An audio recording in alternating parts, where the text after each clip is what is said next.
Did you know that one mistake could cost millions of lives? In this story, the USA decided the fate of the war in just a few days. If you're interested in the truth about World War II, subscribe and hit the like button. There are many shocking facts ahead. Imagine this. It's September 16, 1943. The humid air of Bougainville clings to your skin, the jungle stretching endlessly beneath a blazing Pacific sun. High above the Solomon Islands, First Lieutenant Kenneth Walsh sits inside the cramped cockpit of his F4U Corsair. His hand trembles slightly, not from fear, but from the rush of battle as he writes in his personal log. The new aircraft changes everything. Speed and firepower give us advantages the Zero cannot match. What we need now is better accuracy in deflection shooting. Picture him there, visor streaked with salt and oil, the world outside distorted through the scratched plexiglass canopy. He has just returned from escorting Navy bombers, still hearing the fading echoes of gunfire in his mind. Even the most seasoned pilots, he realizes, are haunted by the same challenge: how to strike a dancing enemy in the chaos of aerial motion. Both hunter and hunted twist through the sky at impossible speeds, each turn demanding calculations faster than thought itself. What Walsh and thousands of other Marine and Navy aviators could not possibly know was that across the ocean, British engineers were already holding the key to this riddle of the air. Their creation, a mechanism of spinning gyroscopes and mirrored precision, would soon rewrite the very laws of dogfighting. It would transform aerial gunnery from a mysterious art known only to aces into a science any determined pilot could master. Within a year, the Mark 18 gyroscopic Gunsight would make its debut in the Pacific, changing forever how airmen aimed, fought, and survived. The Corsair itself had been a revelation. Since entering combat in February 1943, it had become the warhorse of marine aviation. Beneath its long, curved wings roared the mighty Pratt & Whitney R-2800 double wasp engine, more than 2,000 horsepower of raw fury. This power propelled the Corsair past 400 miles per hour, making it the first American single-engine fighter to cross that threshold.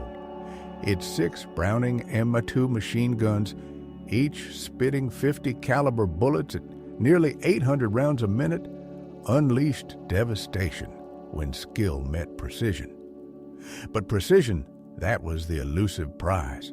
Deflection shooting, the art of striking a moving target while you yourself move even faster, demanded more than courage. It required intuition, sharpened by math, muscle memory, and luck. Imagine it, a Corsair screaming through the clouds at 400 miles per hour, chasing a Japanese Zero, weaving at 300. To hit the enemy, a pilot had to aim not at the Zero itself, but at the empty air where it would be half a second later. Half a second! Yet in that blink of time, the Zero turning at combat speed could shift nearly 200 feet. The pilot had to lead perfectly, correcting constantly as distance, angle, and velocity shifted moment by moment, all while enduring crushing G-forces that blurred vision and slowed thought. The equipment offered little mercy. The Mark 8 reflector sight, standard issue for Corsairs through 1943 and early 1944, was little more than a glowing dot reflected on glass, a static reference that showed only where the guns were pointed, not where the enemy would be. Pilots had to rely entirely on instinct, judgment, and sheer repetition.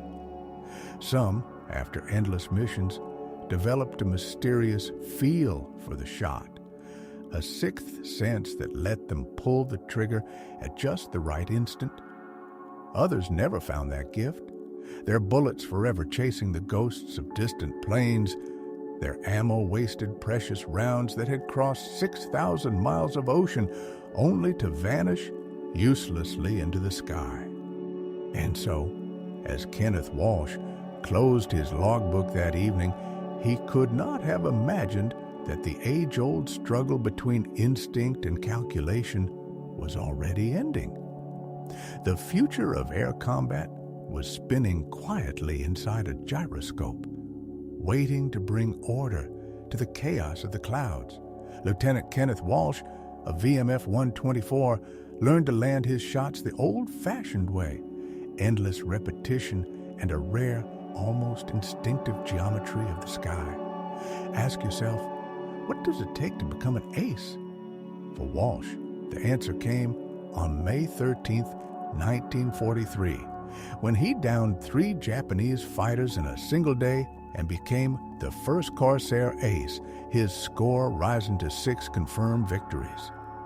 He had trained his mind and body to anticipate an opponent's motion, to sense the invisible arc where a fleeing plane would be half a heartbeat later, and to squeeze the trigger at the precise instant when calculation and instinct met.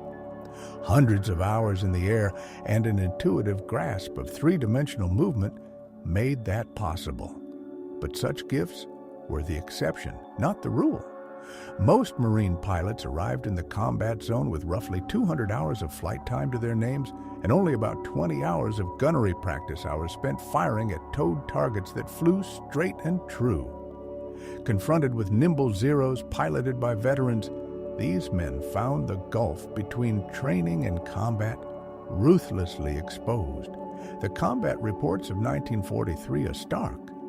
Pilots emptied entire belts of ammunition without a single confirmed hit, their tracers passing harmlessly behind maneuvering enemies because the mental arithmetic of lead and range lagged a fraction of a second behind the airplane's motion. The British grasped this weakness early. In 1941, Ferranti began production of the Mark II gyroscopic sight, a breakthrough that shifted deflection, shooting from guesswork toward engineering. The mechanism's idea was as graceful as it was practical. Gyroscopes, by their nature, resist changes in orientation. When an aircraft pivots or rolls, the gyros inside the sight tend to hold their original direction while the airframe swings around them. By measuring that resistance with fine gears and mirrored linkages, the device derived the aircraft's rate of turn. Rate of turn, in turn, maps directly to the lead angle a gunner must hold to place bullets ahead of a target. The sight thus moved the aiming mark forward by the precise amount required, automatically and continuously. Reports from Royal Air Force squadrons were emphatic. Spitfire pilots who had once struggled with deflection suddenly found first burst hits commonplace. The sight removed the need for split-second trigonometry in the pilot's head and let him concentrate on tactics. Who to engage, when to break off, how to position for the kill. The technology's promise was obvious to American authorities, who contracted Sperry Gyroscope Company to build domestic versions. The U.S. Army Air Forces adopted it as the K-14. The Navy and Marine Corps called it the Mark 18. Functionally, these American examples mirrored the British Mark II, adjusted only for U.S. production practices and cockpit layouts. Manufacturing at Sperry's Lake Success plant swelled to meet demand, and the machine shops hummed as thousands were turned out. The gyroscopic sight was bulkier and heavier than the tiny reflector units it replaced.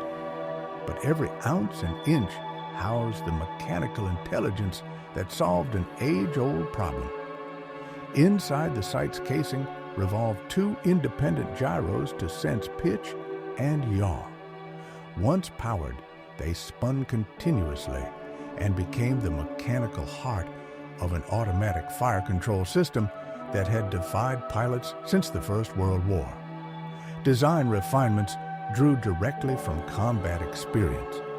The Mark 18 presented the pilot with two reticles, a fixed cross showing the gun's bore axis on the left and a gyro-stabilized aiming reticle on the right, a small central circle encircled by 6 diamond pips.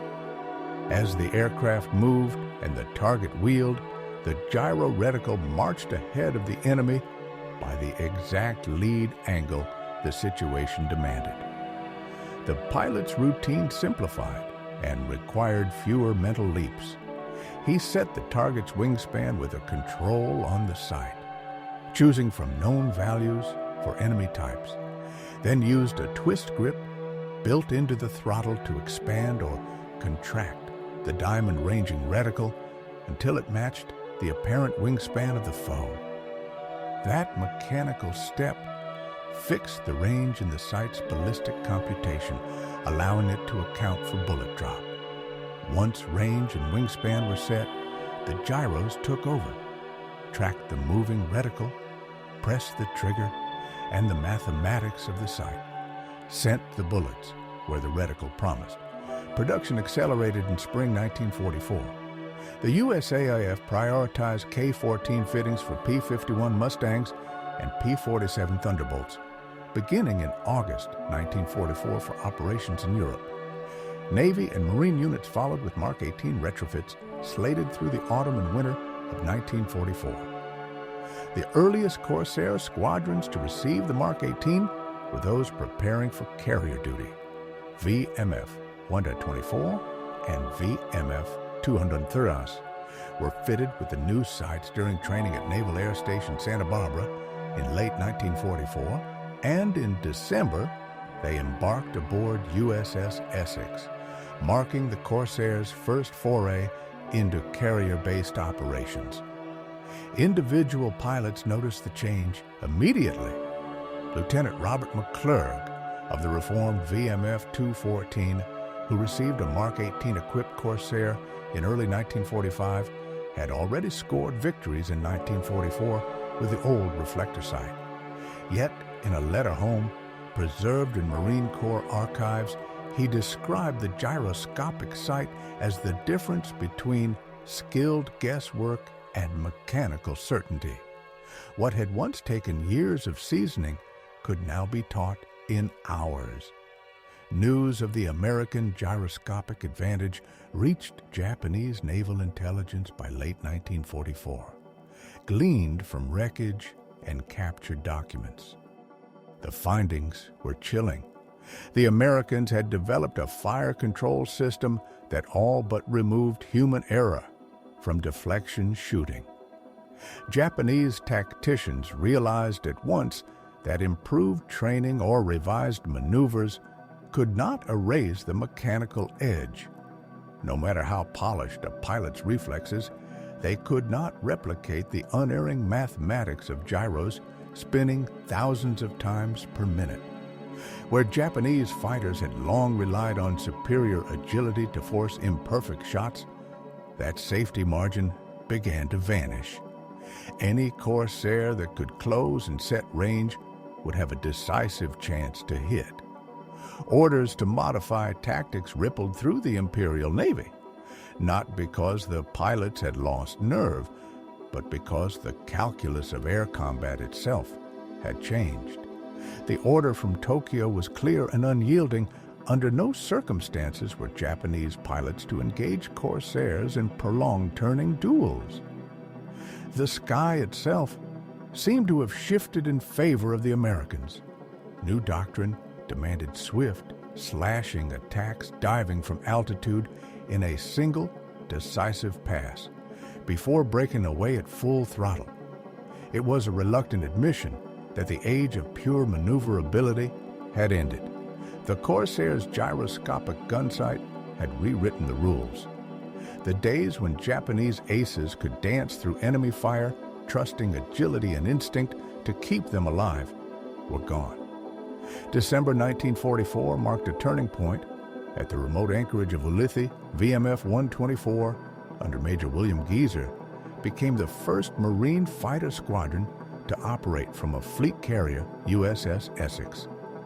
Alongside them came VMF 213, together fielding 48 F4U Corsairs, the cutting edge of American naval aviation. Each was equipped with the new Mark 18 gyroscopic gunsight, a piece of machinery that quietly revolutionized the way men fought in the air. When the Essex Air Group launched in January 1945 for strikes against Formosa and the Philippines, Marine Corsair pilots finally brought their aircraft into the role for which it had been born: carrier-based combat. They flew patrols, escorted bombers, and attacked ground targets, each mission a proving ground for the new technology. The results were undeniable. Pilots reported astonishingly high hit rates compared to their earlier experiences. Combat reports from those months tell of enemies shot down with the first burst, something almost unheard of with the old reflector sights. The improvement was most dramatic during bomber escort missions. In tight formations, pilots often lacked the freedom to swing behind a target's tail. Yet, the Mark 18 changed everything. It allowed them to engage from steep angles, even oblique passes, where the reflector sight would have been useless. The gun sight did the math. The pilot merely tracked, aimed, and fired. Geometry, once a burden of the mind, had become a silent ally in glass and steel. Then came February 1945 and the black sands of Iwo Jima. Marine Corsairs circled endlessly above the invasion fleet, their propellers carving halos of salt mist as they guarded the men below. Many flew from escort carriers, providing round-the-clock combat air patrols. Again, the Mark 18 proved its worth. Pilots facing massed Japanese attacks achieved kills at distances and deflection angles previously thought impossible. With the gyroscopic sight, they could pivot between multiple targets, engaging 2 or even 3 enemy aircraft in one sortie. Ammunition lasted longer, and every round counted. Commanders took note. Reports emphasized that inexperienced pilots were now performing with the effectiveness once reserved for veterans. The sight had become the great equalizer, translating technology into survival. But war has its way of balancing triumph with tragedy. March 1945 saw the continuation of carrier strikes against Japan's home islands. Among them was VMF 214, embarked aboard USS Franklin. On March 19th, disaster struck. A Japanese bomber found its mark, its bomb igniting infernos across Franklin's decks. Over 700 men perished, including 32 members of VMF 214.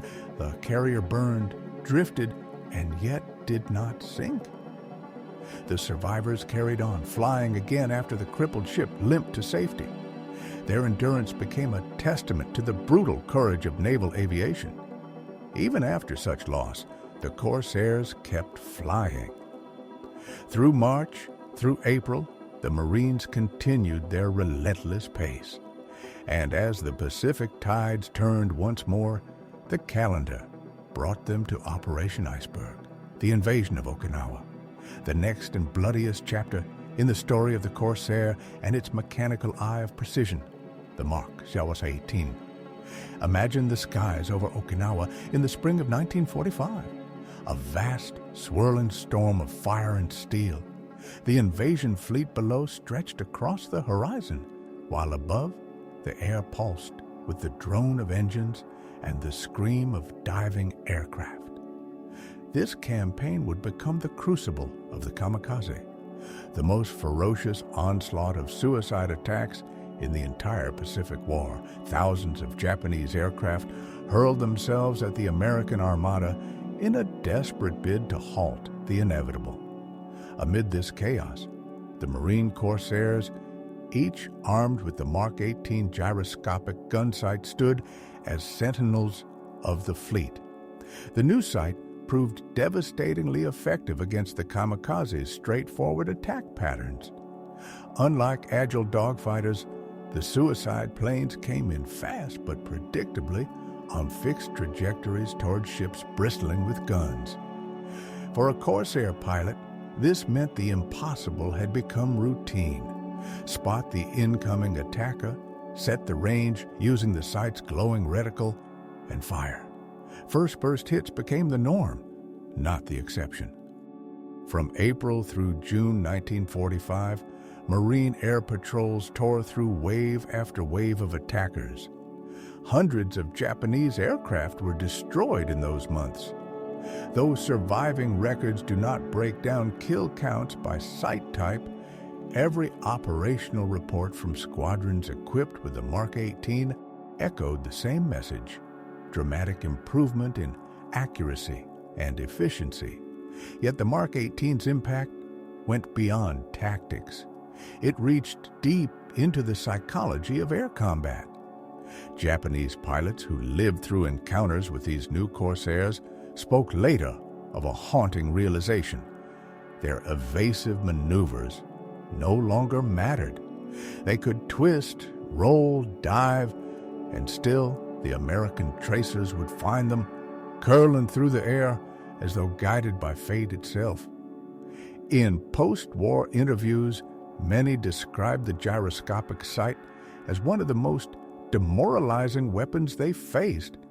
It stripped away the one advantage they had always trusted: the ability to outfly their opponent. When the enemy's aim had become a matter of mechanics rather than reflex, hope itself began to vanish from the cockpit. Behind this invisible revolution lay one of the finest feats of mechanical engineering of the war. The Mark 18 was a mechanical computer, a device that performed complex ballistic calculations without a single wire or circuit. Its mind was made of gears, mirrors, and gyroscopes spinning with unwavering precision. Once powered, these gyroscopes maintained their orientation through the immutable laws of angular momentum. As the aircraft turned and twisted, the gyroscope housings moved around the stable rotors. Every fraction of movement was captured by precision gears that translated motion into tiny shifts in mirrored angles. Those movements, in turn, adjusted the pilot's illuminated aiming mark, continuously, flawlessly, and in real time. Every part of the system demanded perfection. The tolerances were measured in thousandths of an inch, the machining among the most advanced in the world of 1944. Sperry's production facilities stood at the pinnacle of American industry, humming temples of precision manufacturing. Each Mark 18 contained dozens of individual parts, everyone machined, polished, and inspected to microscopic accuracy. The gyroscopes themselves were miniature marvels, their bearings engineered to spin smoothly through high G-turns without seizing or wearing out. Quality control was ruthless. Each site was tested on motion rigs that simulated aerial maneuvers, ensuring it could calculate accurate deflection angles across every possible combination of speed, turn rate, and range. A single misalignment meant the site was pulled apart, recalibrated, or rebuilt. The challenge was staggering, not merely to build such instruments, but to build enough of them to outfit thousands of aircraft across 2 oceans. Sperry's engineers trained legions of workers in the delicate arts of optical alignment and micromechanical assembly. The company fused mass production with precision craftsmanship, designing components for interchangeability so that parts from different plants could fit seamlessly together. This modular approach transformed maintenance in the field. If a site failed, technicians could swap a single component rather than the entire unit. Spare parts traveled with the fleet, stacked in maintenance depots from Hawaii to the Philippines, ensuring damaged Corsairs were never grounded for long. Integrating the Mark 18 into the Corsair's cockpit required more than mechanical genius. It required empathy for the man who would use it in combat. Engineers worked shoulder to shoulder with veteran pilots, refining every control, every sightline. The aiming head had to sit exactly where a pilot could see it while scanning the sky. The range adjustment knob had to be reachable without removing a hand from the throttle. Every decision served one goal: to make the device an extension of the pilot's instincts. Training programs soon followed, transforming the arcane language of gyroscopic computation into something intuitive. Pilots learned not just how to operate the sight, but how to read it, how to trust its glowing reticle as it danced ahead of the enemy, predicting motion faster than any human mind could. Within weeks, novices were performing like seasoned aces. By the summer of 1945, the Mark 18 had done more than enhance aim it, had reshaped the very psychology of air warfare. In its spinning gyroscopes and whispering gears, the ancient contest between man and machine had tilted irrevocably toward the latter. And for the pilots of the Corsair, it meant survival in skies where instinct alone was no longer enough. Imagine yourself back in a training hangar somewhere in the Pacific, 1945. The air smells faintly of oil and hot metal. Rows of young pilots sit in folding chairs while an instructor, sleeves rolled up, gestures toward a gleaming gyroscopic sight mounted on a stand. "Gentlemen," he says, "this little machine will keep you alive." That machine was the Mark 18, and learning to use it demanded both discipline and intuition. Pilots were taught to recognize the moment the sight had stabilized after a hard maneuver, to know when its spinning gyros had caught up with the chaos of the cockpit. They learned to trust the glowing reticle when it steadied before their eyes, and to set range quickly using the diamond-shaped pattern that framed the enemy's wings. Ground school instruction covered the essentials of gyroscopic computation, but without drowning students in the mathematics of angular momentum. The goal was not to turn them into engineers. It was to make them deadly marksmen.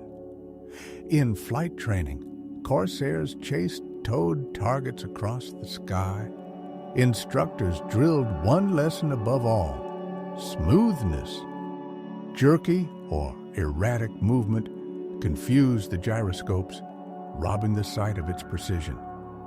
A steady hand let the Mark 18 measure turn rates accurately, transforming a pilot's control into pure geometry. Those who mastered it discovered that the sight worked best when they treated the pursuit like a dance fluid, deliberate, measured. The system had its quirks.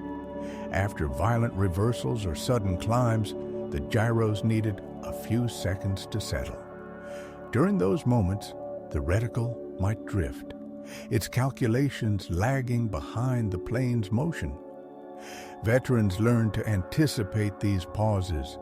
Timing their attacks for the instant the sight recovered, they adjusted instinctively, flying with the machine rather than against it. Yet even with these minor imperfections, the Mark 18 represented a revolution. Pilots who once struggled to score a single hit now found themselves striking targets with mechanical consistency. It didn't make air combat easy. Nothing could. But it stripped away one of the cruelest uncertainties. The split second of firing, when skill and fate converged, had become predictable, repeatable, lethal. Statistical proof remains elusive. The official numbers blur together the results of both reflector and gyroscopic sights, but the overall record speaks volumes. F4U Corsairs achieved a kill ratio of 11-1 in World War II, 240 enemy aircraft destroyed against only 189 losses in more than 64,000 sorties. Behind those numbers lie countless pilot reports, memoirs, and after-action notes, all telling the same story. With the Mark 18, hitting the enemy became a matter of procedure, not miracle. The sight itself stood as a triumph of American engineering and industrial coordination. British scientists had conceived the principle. American engineers had refined it. American factories had produced it by the thousands. Each unit embodied a delicate harmony of gyroscopes, optics, and micro-precision mechanics, built not in laboratories, but on factory floors, staffed by ordinary men and women trained to extraordinary skill. Across the Pacific, technicians maintained these instruments under rain, heat, and combat pressure, swapping parts, recalibrating lenses, keeping the technology alive at the edge of war. This success was not born of one genius breakthrough, but of an entire system, working in unison, science, industry, and logistics, aligned toward a single goal. The Mark 18 became a symbol of America's wartime philosophy, that victory could be engineered. For Japan, the lesson came later. In the post-war decades, as surviving pilots wrote their memoirs and reflected on those final, desperate battles, one conclusion echoed through their accounts. Technology had outflown skill. By late 1944, maneuverability and instinct, the very heart of Japanese air doctrine, could no longer overcome the mechanical certainty of Allied fire control. The Mark 18 and its kind had ended the era of the duelist pilot and begun the age of the machine-assisted warrior. The Japan Self-Defense Force, formed in the 1950s, embodied that understanding. Its doctrine emphasized avionics, sensors, and weapon systems over pure agility. Those who had once faced the Corsair knew why. The pilot's greatest ally was no longer his reflexes, but the precision of his instruments. And the Corsair itself, rugged, powerful, unforgettable, continued to serve long after the Pacific fell silent. Marine squadrons flew the F4U again during the Korean War from 1950 to 1953, strafing enemy positions and guarding friendly troops. Many of those planes still carried their faithful Mark 18s, their gyroscopes humming softly through the years, a mechanical heartbeat that bridged two wars and marked the dawn of a new era in aerial combat. Picture the skies of 1950, jets slicing through the clouds where once propeller-driven fighters had ruled. The technology that seemed miraculous in 1944, the Mark 18 gyroscopic gunsight, that marvel of spinning precision, had by then become merely standard equipment, something expected rather than extraordinary. Such was the rhythm of the post-war world. Invention followed invention in dizzying succession. And what had once felt like science fiction quickly turned into the commonplace. By 1960, systems that had stunned engineers a generation earlier were already relics. This normalization of technological sophistication defined the age. Between 1940 and 1960, aerial warfare evolved at a pace humanity had never before witnessed. The transformation of gunnery from the intuitive art of a pilot's feel to the mechanical logic of computation reached its inevitable conclusion with the advent of guided missiles. By the early 1950s, the first operational air-to-air missiles erased the need for the pilot even to align his aircraft toward the enemy. Where the Mark 18 had once assisted the mind, these new weapons removed the mind altogether from the equation. In less than 15 years, the progression from the reflector sight to the gyroscopic sight, and from there to the radar-guided missile, unfolded with breathtaking speed, a revolution compressed into the span of a single pilot's career. When American aviators later flew over Vietnam in the 1960s, their fire control systems no longer relied on gears and mirrors, but on integrated electronic computers.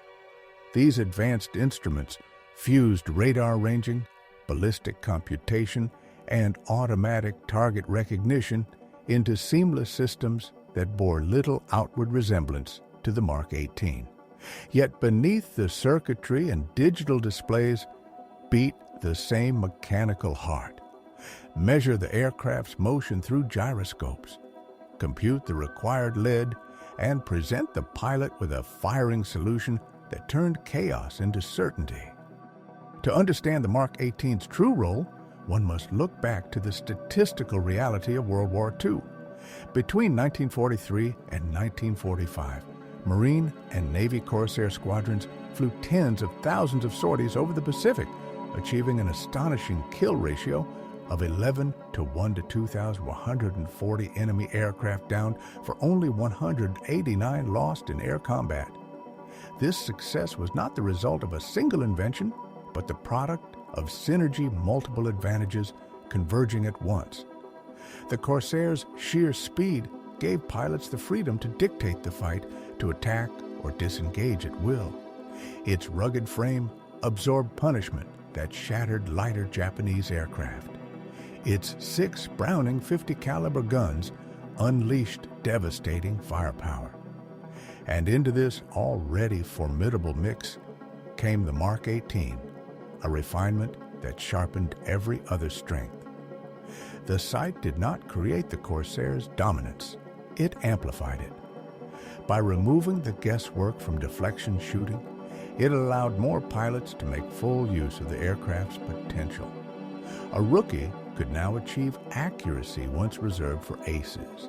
Yet even with such tools, victory still depended on judgment, tactics, and nerve.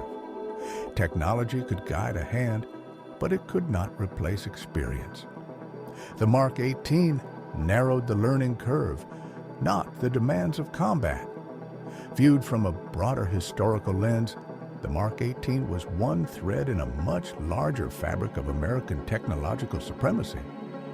Radar networks provided early warning. Radio communications bound fleets and squadrons into unified striking arms. Proximity-fused shells formed invisible shields around warships. Each innovation alone was powerful. Together, they formed a system of dominance that Japan's industry could not hope to rival.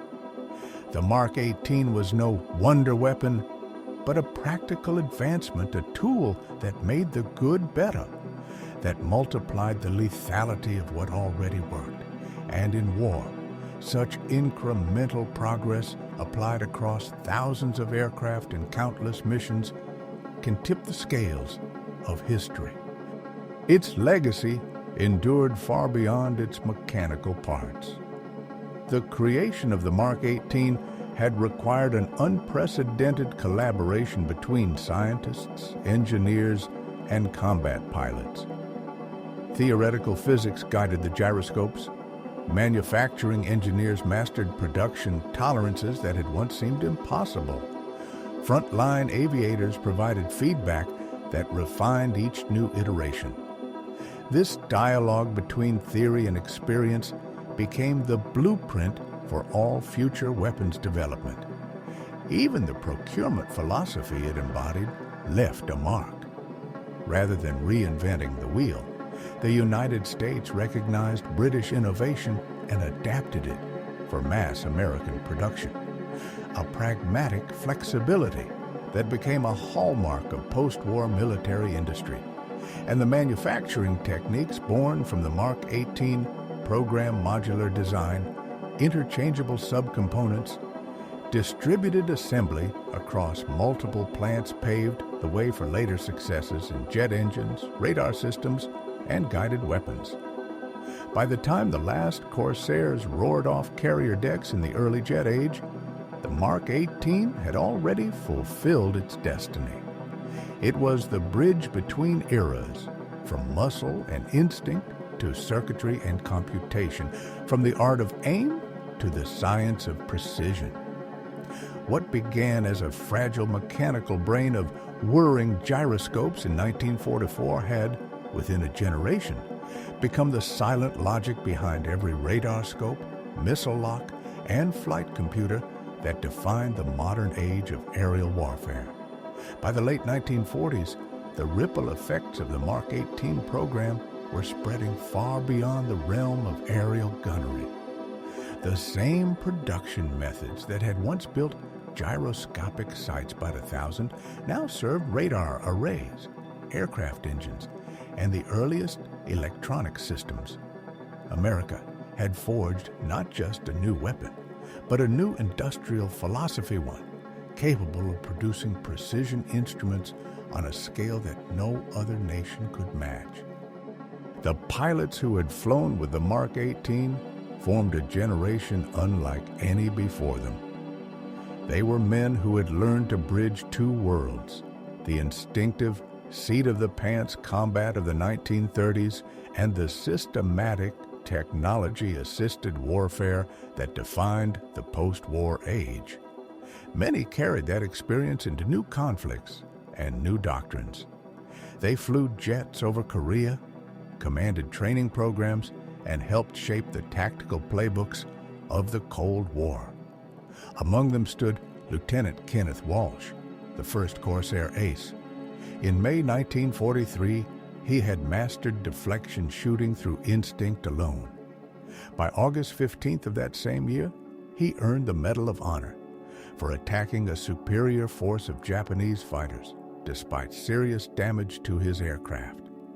He survived the war with 21 confirmed victories and served long after, retiring as a lieutenant colonel. His career traced the arc of an entire era, from piston engines to jets, from manual sights to guided missiles.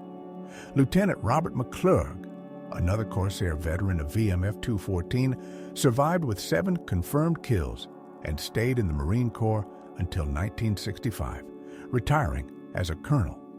In his later reflections, McClurg wrote of how the Mark 18 had changed combat, not by making it safe, but by making it more predictable. The sight, he said, took one variable out of the chaos. Yet countless others remained: altitude, energy, awareness, luck. A perfect gun sight could not save a pilot who lost sight of his enemy. The Mark 18 increased the odds, but never guaranteed survival. And so the story of the Mark 18 ended not with sudden obsolescence, but with quiet evolution. As jets replaced propeller-driven aircraft in the 1950s, faster speeds and longer ranges demanded new fire control systems. The Mark 18 faded naturally, replaced by radar-integrated computers that could calculate far beyond its mechanical means. Some of the old sites saw combat again in Korea, mounted on Corsairs providing close air support. Others were boxed up, stored, or scrapped. A few survived the years and now rest behind glass in museums, silent relics of an age when whirring gyroscopes and polished mirrors were the cutting edge of technology. Yet, the legacy of the Mark 18 cannot be measured in surviving metal. It lives on in the ideas it proved in the lineage it began. Every modern fire control computer, every targeting system in the sky, traces its ancestry to those wartime gyroscopic gun sights. The engineers who built them demonstrated that machines could think mechanically, that delicate computations could endure the violence of combat, and that human-machine interfaces could be designed for use under unimaginable stress. They showed that sophisticated technology could be mass-produced, field-maintained, and trusted in battle. The pilots, too, left their imprint. They were the living link between man and mechanism testing, refining, and adapting the Mark 18 to real combat. They proved that automation need not replace the human element, but could enhance it, allowing skill and machine logic to work in harmony. That balance, that partnership between intuition and instrument, remains the essence of modern warfare and of every field where humans share control with intelligent systems. In the end, the Mark 18 gyroscopic gunsight deserves remembrance not because it was a dramatic breakthrough that changed the war overnight, but because it embodied the quiet triumph of practicality. It solved a complex problem elegantly, efficiently, and at scale. It worked and kept working, under conditions that broke lesser devices.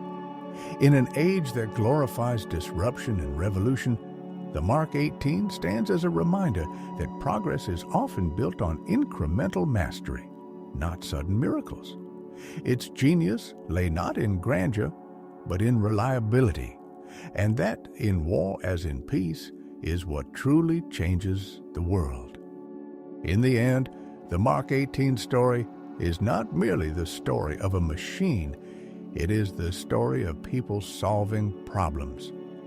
Picture the chain that began in a drawing office and ended in the skies above the Pacific. Engineers sketching designs under fluorescent lights. Machinists in humming factories cutting steel to thousandth-inch tolerances. Logisticians packing crates for transport across half the world. Sailors and mechanics keeping delicate instruments alive amid salt, heat, and chaos. And pilots tired, alert, resolute, trusting. A small glowing reticle to keep them alive. Commanders, too, played their part, integrating the new technology into evolving tactics. Every link mattered. Remove one, and the chain would break. The Mark 18 was a triumph of collective competence, not of a single genius, but of thousands of men and women doing their work precisely, conscientiously, and on time. That is what made it succeed. In the grand sweep of wartime innovation, such organized effort often outweighs brilliance. The gyroscopic sight stands as an enduring testament to what systematic collaboration can achieve when ingenuity, industry, and discipline converge. What history can say with certainty is this: the Mark 18 was built in large numbers. It equipped numerous Corsair and Hellcat squadrons in 1944 and 1945. And the pilots who used it praised it without reservation. Combat reports from those years describe shorter engagements, higher accuracy, and more efficient ammunition use. Pilots' accounts recorded in debriefings, letters, and memoirs speak with one voice. The Mark 18 made hitting a moving enemy not easy, but possible. What remains uncertain is the mathematics behind its contribution. We cannot isolate the sight's effect on kill ratios from other variables, training improvements, evolving tactics, or the weakening state of Japanese aviation in the final months of the war. The Corsair's famous 11-1 kill ratio spans the whole conflict and includes both reflector and gyroscopic sights. Yet even without exact numbers, the truth is unmistakable. The Mark 18 was a genuine step forward, a device that gave American pilots an edge when the margins of survival were measured in fractions of a second. It represented America's industrial and technological character at its best: practical, adaptive, and focused on results. The Mark 18 was not the most elegant design, nor the most sophisticated. It was simply good enough to work every time. It could be mass-produced, field-maintained, and operated by a young pilot after a few days' training. And in war, that combination, reliability, scalability, and usability, matters more than theoretical perfection. For the Corsair pilots of 1945, the Mark 18 was not a miracle. It was a tool that made their deadly trade slightly less uncertain. It didn't remove fear or danger or luck from the equation, but it shifted the odds a little closer to survival, and that was enough. In the broader arc of aviation, the Mark 18 was a bridge between eras. It closed the age of instinctive gunnery and opened the door to automated fire control. It proved that machines could think mechanically, that gyroscopes and gears could perform the calculus of pursuit faster and more reliably than human reflexes. That insight would echo far beyond the cockpit, shaping everything from radar-guided missiles to the digital flight computers of today. For the men who flew with it, the Mark 18 marked a moment of transformation. They could feel the future humming in the instruments before them. They were witnessing the dawn of a new kind of warfare, one where human skill and machine intelligence would forever intertwine.